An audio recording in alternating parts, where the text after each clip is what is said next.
नमस्कार साथियों। बहादुर sir classes के यूट्यूब चैनल में आप सभी का स्वागत है। पिछली क्लास में हमने पिछले वीडियो में अनुपात और समानुपात के बारे में देखा था। तो उसमें जो है सारा का सारा क्वेश्चन कवर नहीं हो पाया था, तो इसलिए हम एक नया वीडियो लेकर आए हैं जिसमें थोड़े और वैरायटी के क्वेश्चन आपको कराए जाएंगे। ठीक है, तो देखिए अगली वैरायटी है आपका क्वेश्चन का। सोनू, मोनू और राखी तीन लोग हैं ना, उनमें कुल 2400 रुपए को 2:3:4 में बांटा गया। सबसे अधिक धन किसको मिला और कितना मिला, है ना, ये बताना है हमको। तो ऐसे में क्या करना है आपको, सबसे पहले देखिए ये जो आपका 2400 रुपये है उसको 2:3:4 में बांटना है ना। तो जो अनुपात है उसको हमको मानना है x। माना कि ये राशियां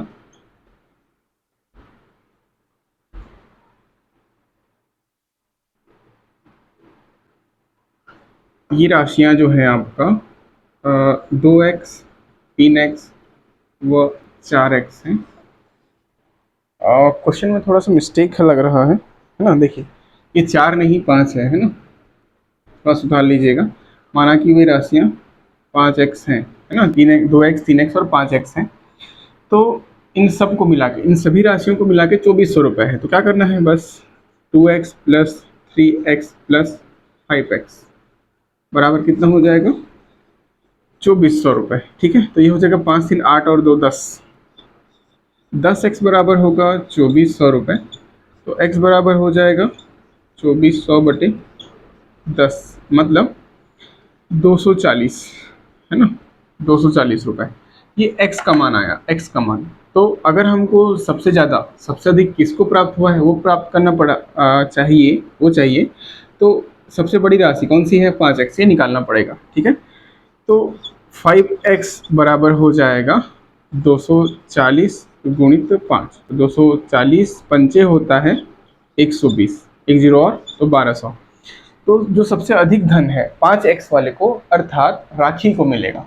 ठीक है, तो ये आपका अभिष्ट उत्तर होगा, सबसे अधिक धन राखी को 1200 रुपये प्राप्त होगा। ठीक है, चलिए अगला सवाल करते हैं। तो सवाल है आपका, एक थैले में 1 रुपये 50 पैसे 25 पैसे के सिक्कों की संख्या 1:4:4 है।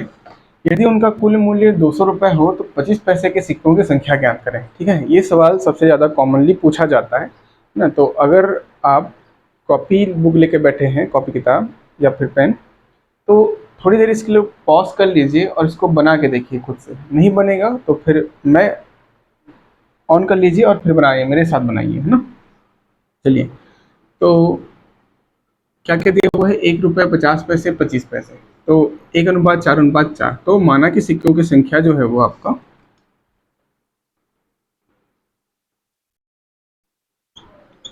सिक्कों की संख्या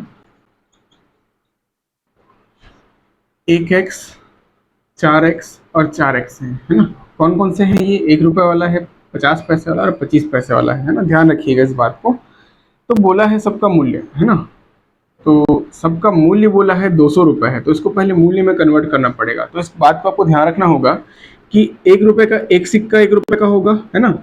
और जो आपका 50 पैसे का है, दो जोड़ेंगे तब जाके 1 रुपये बनेगा। और 25 पैसे वाला चार जोड़ेंगे तब जाके 1 रुपये बनेगा, है ना। तो इसको हमको 1 रुपये में कन्वर्ट करने के लिए 4x को 2 से भाग देना पड़ेगा पहले वाले को, और दूसरे वाले 4x को 4 से भाग देना पड़ेगा। 4 मिलकर 1 रुपये बनेगा, 2 मिलकर 1 रुपये बनेगा। कौन सा, ये 50 पैसे वाला और ये 25 पैसे वाला, है ना। तो इसको ध्यान रखना है बस। फिर सबको अगर जोड़ दिया जाए, है ना, 1x प्लस 4x/2, क्योंकि ये 50 पैसे का है, और ये 4 क्योंकि ये 25 पैसे का है, बराबर हो जाएगा 200 रुपये। ठीक, तो हमको इसका इस्तेमाल करना था 200 रुपये का, तो हमने सबको जोड़ के ये ले आया। ठीक, अब देखिए क्या करना है, भाग दे देते हैं इसको। ये हो जाएगा 1x plus 2x plus x बराबर 200 रुपये।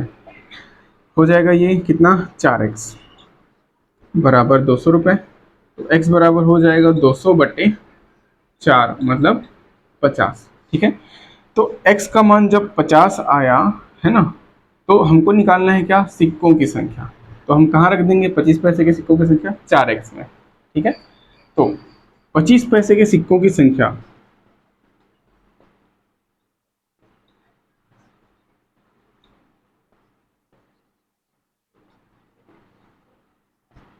बराबर हो जाएगा 4x, मतलब 4 × 50 अर्थात 200 सिक्के। ठीक है, तो हमको जो पूछा है 25 पैसे के सिक्कों की संख्या ज्ञात करें, वो टोटल हो जाएगा 200 सिक्के, है ना। तो क्रॉस चेक कैसे करते हैं उसको भी बता देता हूँ आपको। देखो 200 सिक्के हैं 25 पैसे के, तो कितने रुपए हो जाएंगे ये, 50 रुपये। 200/4 50 रुपये का बनेगा ये, 200/4 50 रुपये। ठीक है, अब देखो 50 के हिसाब से ये कितने सिक्के हो जाएंगे, ये भी 200 सिक्के हो जाएंगे, है ना। एक्स के हिसाब से ये भी 200 सिक्के, ये भी 200 सिक्के, और ये होगा आपका 50 सिक्के। तो ये टोटल हो जाएगा 50 रुपये। 50 पैसे का 200 सिक्के हो जाएगा 100 रुपये, 200/2, है ना। और ये हो जाएगा 200/4 मतलब 50 रुपये। ठीक, 50 50 और 100 टोटल 200 रुपये हो गया। ठीक, तो ये क्रॉस का चेक करने का तरीका है, और जो फाइनल आंसर है वो आपका होगा 200 सिक्का। ठीक है, चलिए आगे बढ़ते हैं थोड़ा सा। चलिए, तो अगला सवाल है आपका, दो व्यक्तियों की आय का अनुपात 5:3 है, व्यय का अनुपात 9:5 है। यदि वे क्रमशः 1300 रुपये और 900 रुपये बचाते हैं तो प्रत्येक की आय ज्ञात कीजिए। ठीक है, तो देखिए अनुपात दिया है, इसका मतलब बताया था एक्स रखना है सीधा, लेकिन यहाँ पर हमको दो अनुपात दिया हुआ है ना, आय का भी व्यय का भी, तो हमको एक्स की जगह वाई भी रखना पड़ेगा। ठीक है, तो हम मान लेते हैं आय जो है वो 5x और 3x है दो व्यक्तियों का, और जो व्यय है वो होगा आपका 9x और 5x। ठीक है, तो अब देखिए आपको पता है कि बचत बचत दिया हुआ है कितना, 1300 रुपये और 900 रुपये। तो बचत बराबर होता है आय ऋण व्यय, है ना, जो हमने कमाया और जो खर्च किया उसका जो बचा हुआ है वो है आपका बचत। ठीक, तो हमारे पास दोनों का आय है और दोनों का व्यय है, तो बचत निकाल सकते हैं, है ना। बचत भी दिया हुआ है वैसे, तो ये हो जाएगा आपका आय 5x ऋण 3x बराबर बचत है पहले वाले का, सॉरी 5x ऋण 9x, है ना। पहले वाले का जो आय है 5x है और बचत व्यय है 9x, तो 5x ऋण 9y, मैं क्या कर रहा हूँ, सॉरी सॉरी सॉरी, है ना, y है ये, y 9y बराबर 1300 रुपये।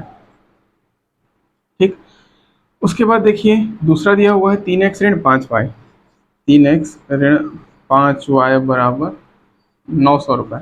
हमको दो इक्वेशन मिल गए, अगर हम इसको सॉल्व कर लें तो हमारा आंसर आ जाएगा। ठीक है, तो ऐसी इक्वेशन को कैसे सॉल्व करते हैं, देखिए किसी भी एक डाटा को बराबर कर दीजिए, है ना। हमको पूछा है आय, आय जो है वो x में है, तो हम y को बराबर कर देते हैं जिससे वो कट जाएगा। ठीक, तो उसमें क्या करते हैं हम लोग, गुणा कर देते हैं, कितने का, इसमें करना पड़ेगा 5 का गुणा, इसमें करना पड़ेगा 9 का गुणा, तो ये हो जाएगा 9×5 = 45, ये हो जाएगा 9×5 = 45, दोनों कट जाएगा आपस में। ठीक है, तो ध्यान रहे कि जो 5 का गुणा है पूरे लाइन में करना है ना, और ये 9 का गुणा भी पूरे लाइन में। तो हमको क्या प्राप्त होगा देख लीजिए, है ना, ये आपका 5×5 = 25x ऋण 5×9 = 45y बराबर 13×5 = 65, ये हो गया 6500। ठीक है, दूसरा लाइन देखिए 9×27x,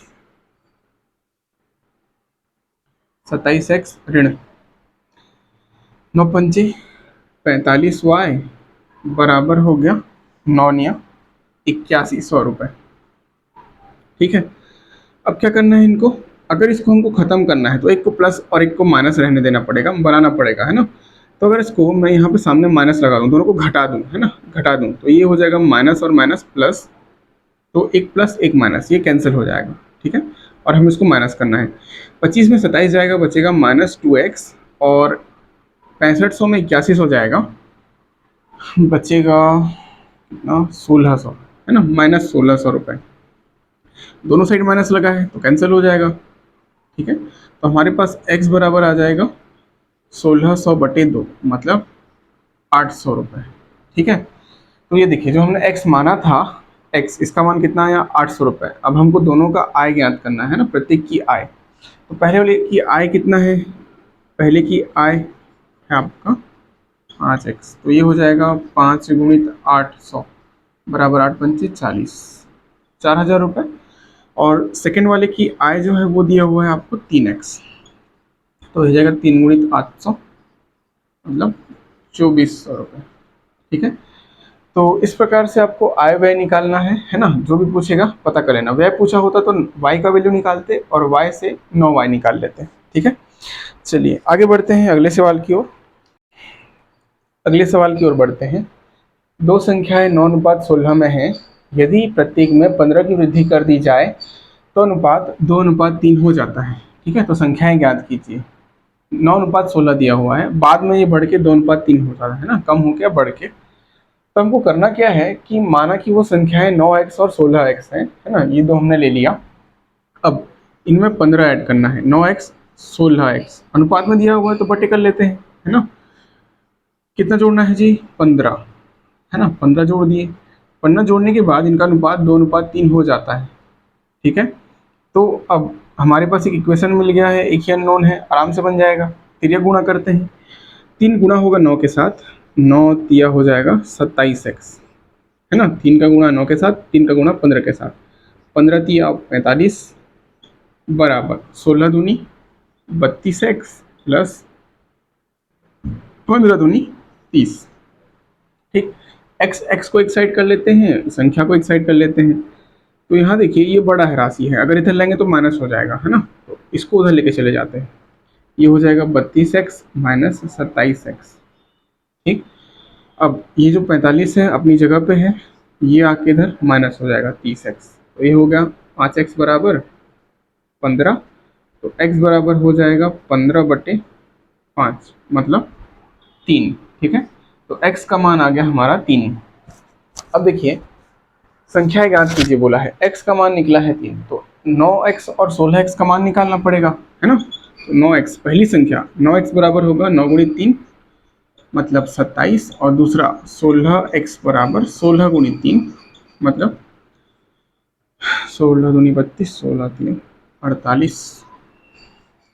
ठीक है, तो ये हो गया आपका अभिष्ट संख्याएं, यही हमको पता करना था, है ना।